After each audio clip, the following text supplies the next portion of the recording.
Okay, so here we are, the sewing. I played around with this on a sew date when I was with some other quilters, and we had a lot of fun, but it took me all day just to do the test block. And I will show you the test block, but it was a lot of fun. It was a lot of fiddly little piecing. So we're going to do the hardest stuff first, and the hardest stuff is always the little stuff.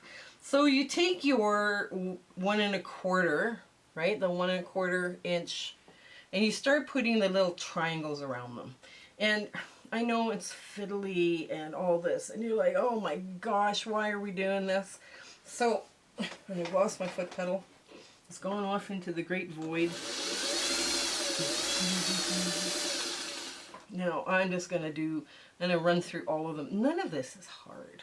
None of this is hard. It's just, if you're sitting at your sewing machine and you're making a bunch of little things, you can do them as a leader ender, right? I mean, those little leader enders are, it's not a new concept by any means, but you can sit there and play with them and have a great time. Now, as I'm doing these, of course, you get all this little stuff. This is a block. It works best if it's trimmed correctly, right?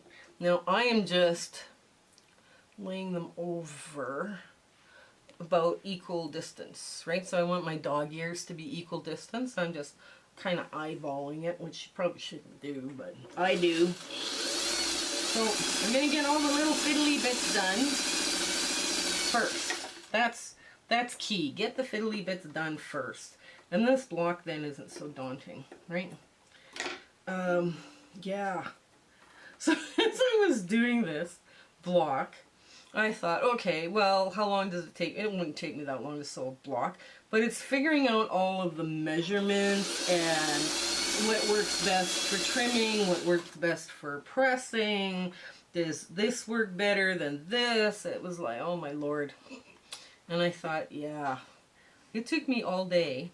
And then, by the time, because I had a meeting that evening to attend on Zoom, I had 10 minutes of free sew time that I could do whatever I wanted. And I was like, wow, that took a long time to make the test block. But anyway, so this is all just, and you got to trim these down. So that'll be, that's something to kind of keep in mind too. Okay, and one more. There we go. Oh, I suppose it doesn't matter where I'm pulling this. I found this little pink floral, and I thought it was so cute. And almost like Civil War colors. And then I found the perfect blue and pink, and there's kind of a little teal thing going on in there for the background. I thought, oh, this is just perfect. You can have a lot of fun with this. This quilt would take a while because the blocks are kind of fiddly, but I mean, it does work. It does work. So you can also, I wouldn't worry too much about the little squares that you're going around making that square in the square.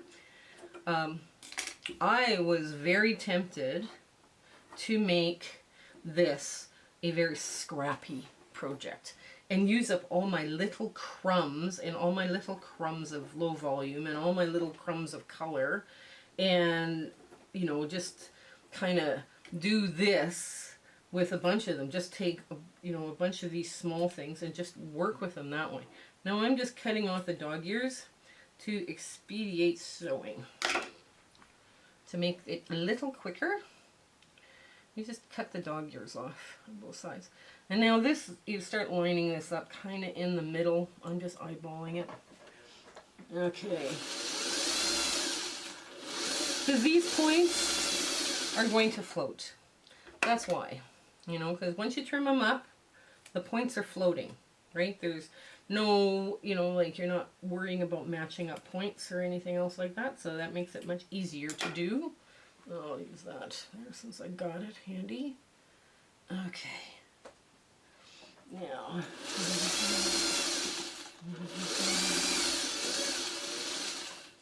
Alright, and you can see I'm just finger pressing these.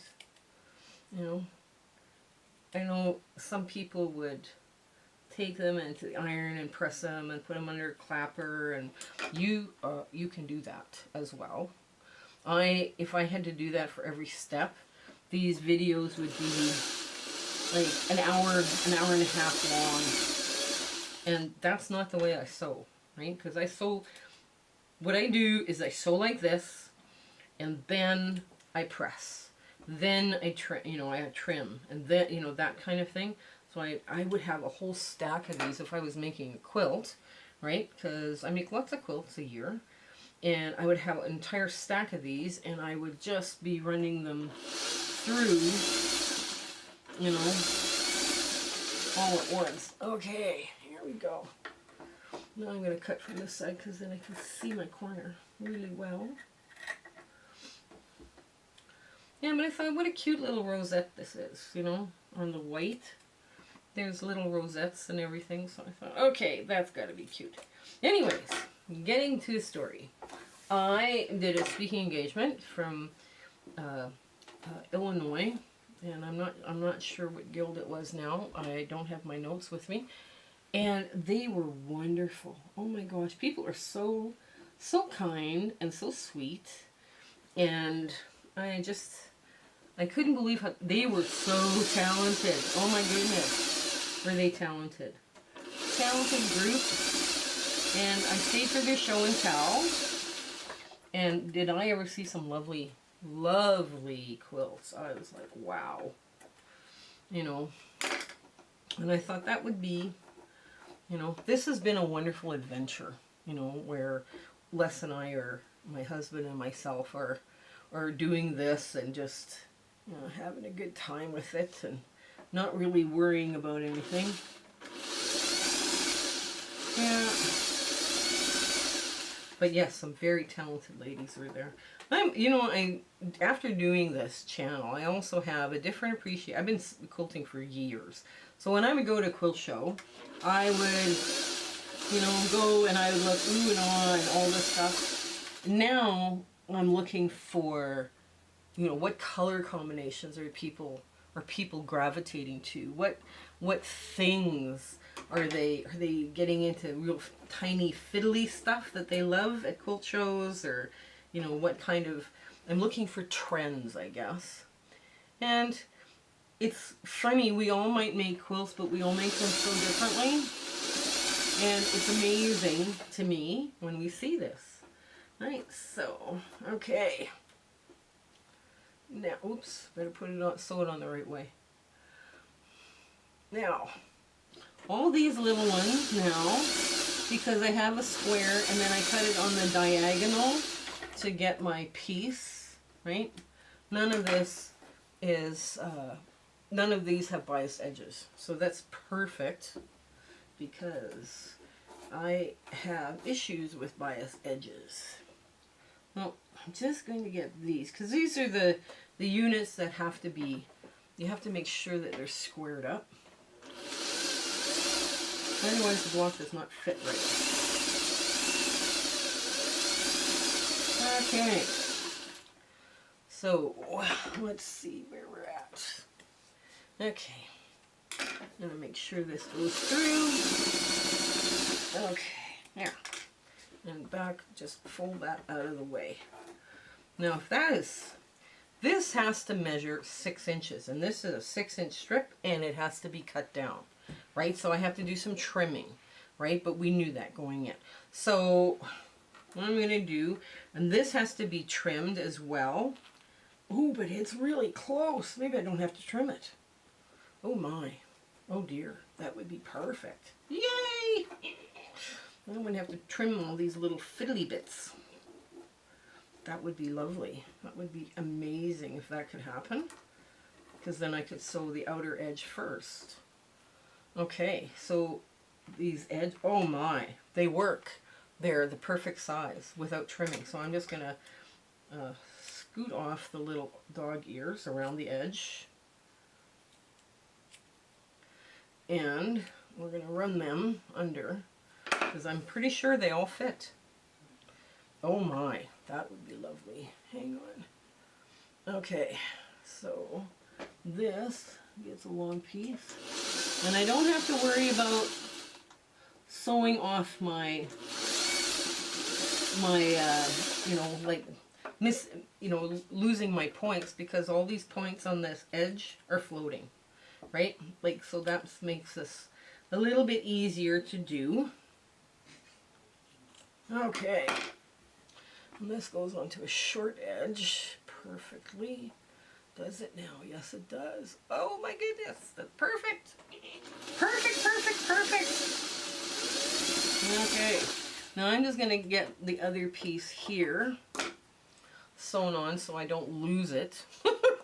If it's big pieces, the cat does not take off with them.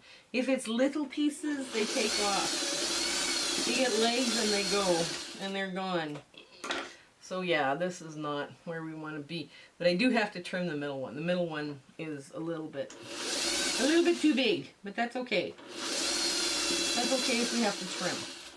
So I'm just going to lay this back down, just like so, right there. Give it a good little finger press out so that the edges stay. Okay, I need to get more of this trimmed off. Yeah, so anyways, I've been also, the orphan block challenge is just about killing me here. It is turned into like the survival of the fittest kind of a thing. And I'm hoping that I win. You know, I do understand why I get all these orphan blocks, though. I do get that. I really do. Okay, last one, and it gets this little corner. Okay.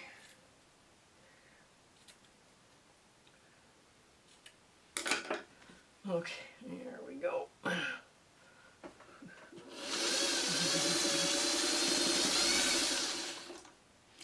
Alright, and so I got the longer pieces to the longer pieces. Basically, this thing is built from the inside out, right? So, in case you're wondering why we're doing this, so we would start on this center, right? Once it's trimmed, then go around, and then dog ear, like stitch and flip corners are here, right? And then we build another frame.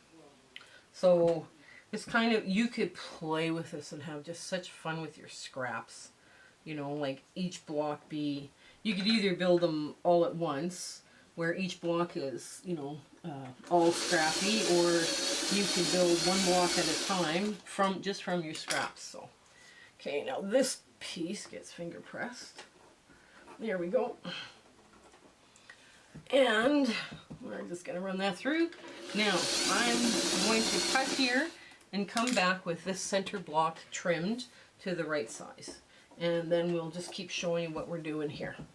Okay? I'll be back. Okay, so here we are. I trimmed this center square to 6 inches. And basically what you do is you line up your 3-inch line here, and then you trim off, right? Like so, you know, again, 3 inches, you trim off the excess. Because that's the only way this is going to all fit perfectly. You want this to fit the best you can. Okay, so now, I should have had some leader and enders. Oh well. So now, I'm not going to sew it like this.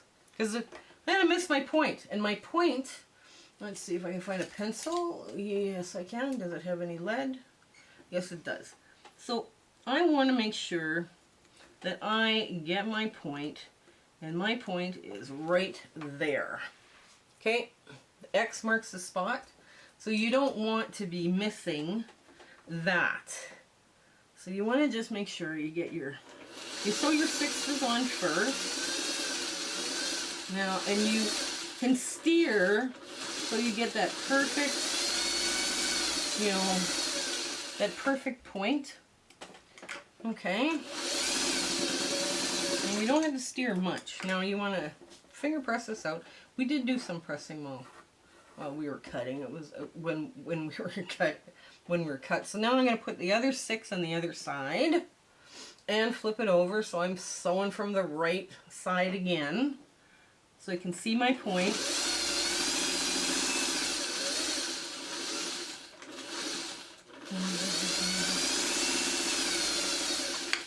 And okay, here we go. Now we got a nice pristine point on both those corners, right? So now I'm going to take the 9-inch piece, right, and put that down.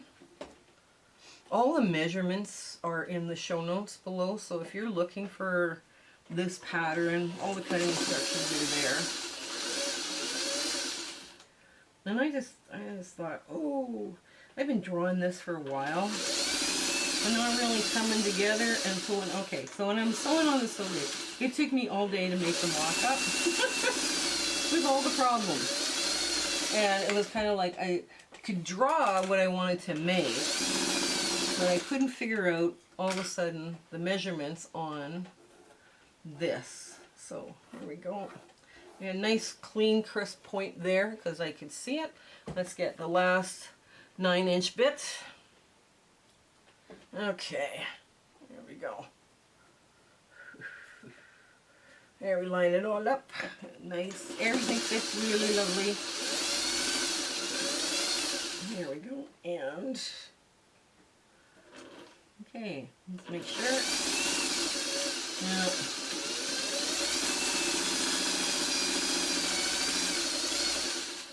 Okay. Now these old-fashioned pendants, I was looking on Pinterest, and they all seem to go around. They have like a round bit. So there's my point that I just made. So they all have this rounded corner, and I didn't want to do curves. So I decided, okay, a flip and stitch, you know, like you could do a flip and stitch corner. And I prefer to change feet. With this sewing machine and this foot, I don't see the line very well. Now I got my loving husband to press in a seam or iron in a sew line. So when we take this back to the sewing machine, right, just like this, we're going to lay it down and we're going to open it up, and we have a line that we see with the sewing machine. Now you could draw your lines if you want, or you know, whatever method makes more sense to you. But you want to kiss the line from this side. You don't want to be on the line. You want to be kissing that line. You just want to be beside it because you want to make sure you have good coverage, point to point. All right, there we go. Now with this foot, I can actually see better. I have a better view of what's happening. So that's why I like this foot better for my sewing machine. Okay. Yeah. Remember to kiss the line. Yeah. Okay.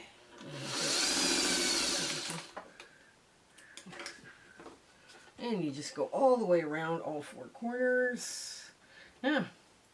No, these, the virtual sewing rooms that we have on Facebook, wow, are they fun. There's a lot of people, you never know who you're going to hang out with. I mean, and there's people there that actually have become friends now. They're starting to, you know, hang out, become friends. It's, you know, it's all good. And this is part of building the community. I've gone into groups where I put my very first post out, and nobody even says hello. And it's like, oh my. So, well, it's kind of a warm and welcoming group. Now, before we do any trimming off the bulk, right? We finger press that line over. Do we have coverage? Yes, we do. So we can clip this off. And we could also, you know, put it into a half square triangle, which we might do just now, right like this. Oh wait, I need to change feet again. Hang on. As we're clipping them off, we'll just run them through. How's that? That for an idea. And get off this little edge here. Okay, and put my 1/4 inch foot back on. I really like this 1/4 inch foot. I picked this up off of Amazon, and it's for slant shank foot, and it is just makes the perfect 1/4 inch. Okay. So, we'll check this one. Yes, we have good coverage. It works beautifully. There. Now, I am pulling off this extra bit because it doesn't need to be on there. And then just run it through.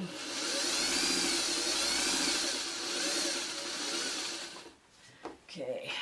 Again. There. Nice. Perfect. There.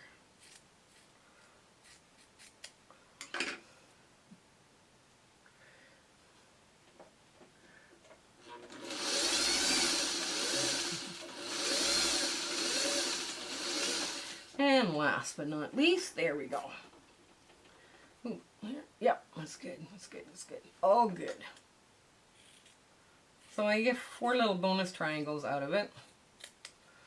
And you're probably wondering why because this is a 2-inch strip and this is a 2.5-inch square, right? So you cut into the next little bit, or the next log or whatever you want to call it. So now, here we go. This is where we're at on this now. So the first thing we're going to do is put the little edges on, right? So, alright, okay, get that lined up.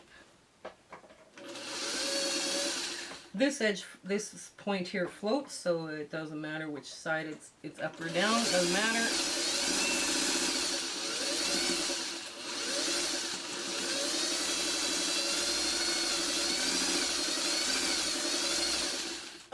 Okay.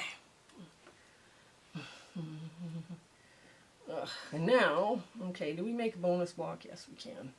So let's just clip off these little dog ears here, which clips off that excess little bit. And I go a little deeper in on these, and most people only go like right angle. I go in a little deeper just to reduce bulk in the middle, because the bulk in these can get really, really bulky very quickly.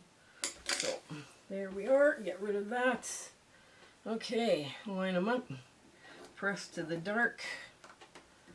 I'm just going to press them all to the dark very quickly. These are always cute. This is why I end up with so many orphan blocks. This, exactly this. I trim them off and then I do other things with them. So, okay, so now I'm going to do just a quick little pinwheel because it's fast and fun. And when you put little pinwheels into orphan blocks, it gives the quilt movement, you know, which sounds weird. So you want to match up the lines that are going to be sewn. So if one was bigger than the other, yeah, don't worry about it. You got to trim them up anyway. Okay, there we go. Now, I'm going to press it so it's this way. Okay, it goes in. Okay, now we'll get the other one on. Here we go. Yeah. Okay. Okay, and you line up the end pieces there.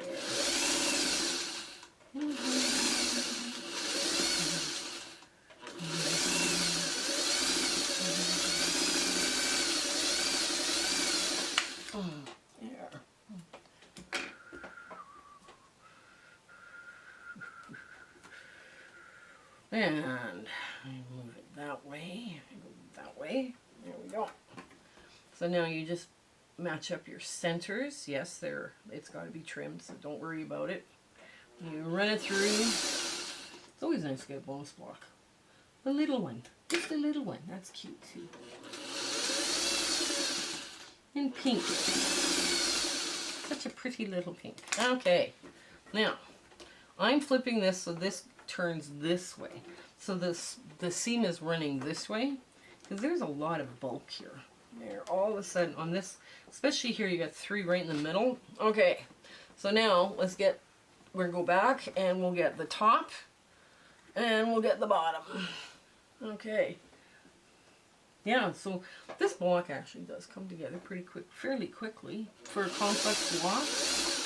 You know, because it's not your standard little, you know, 4-patch or anything. Some people might object to these little square to squares, but if you like foundation paper piecing, you know, I think a pendant with little jewels around the outside, different colors, would look really cute. So, okay. And, okay, get that off. Now, oops, where did that go? Dang, we can hear the cat. The cat's about. Oh, wow. He cries like we don't feed him, ever. So, now once this is squared up, that'll be adorable. So, I get the other side on. And again, I'm going to press this under. So the seam goes in. And I'm just running a quick finger press along here just so it stays flat. And I'll give it a good press at the end. Okay. There we go. Last seam. Oh, they also started a fabric swap. The ladies members have stepped up and have done fabric swaps in the Facebook group. So if you're interested in doing that, they're having so much fun, and a couple of the ladies, they're posting their blocks that they're doing. I guess they've agreed to do the potato chip block. So, anyway, so now we're going to get to our ta-da moment. So this is our pendant block. And yeah, it does look like an old-fashioned pendant that you know, ladies used to wear. I just thought it would be really cute to do something like this. I've been playing around with this idea for a while. You could go totally scrappy with the colored parts, like the little jewel parts, you know, and then, you know, make this a common theme throughout your quilt, you know, or do real scrappy neutrals, and you know, you could have lots of fun with this block, doing it all sorts of different ways. Now, one of the things I don't know how to do, and I can't do it for you because I don't know how to do it, is to show you what this would look like as a quilt. You know how they sometimes they'll show where, you know, they'll have like 3 across and 4 down of block this, and they'll show you what it looks like. There is no secondary pattern, but you don't have to worry about bulk because these are quite a ways away from the next point. So you're not going to be sawing off points. This is one of those floating point blocks. Now, here's the little trimmed up pinwheel we made. So cute. And this was the test block we did. It took me all day. So I thought, okay, yeah, this one's looking a little rough and a little banged up, and it was probably yelled at a few times, but that's okay. Anyways, I hope that your day goes absolutely great and you have a fabulous week ahead. And take care until we meet again, okay? Bye, take care. My husband and I would love to thank you for all of the amazing people that we have met along this crazy YouTube adventure that we've been having. We do free speaking engagements too, so if you're part of a guild and they're looking for, you know, people to talk and, you know, and chat with, you know, in their monthly meetings, tell them that I'm doing free ones just to help the guilds out, because it's been a tough time for the guilds as well. You know, share, like, and subscribe with your friends. You know, make sure that they're, you know, they get the word out on us. That's the best way you can do to help us out. So until we meet again, I want to thank you. Okay, goodbye.